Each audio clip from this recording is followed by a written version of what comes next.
जदी बोला तू ज्यादा धके नाथ दे, अखड़ा के लाठी ढोड़िए में धास दे। जदी बोला तू ज्यादा धके नाथ दे, अखड़ा के लाठी ढोड़िए में धास दे।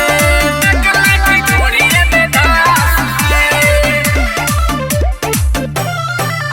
अखड़ा के लाठी ढोड़िए में धास दे। धास दे।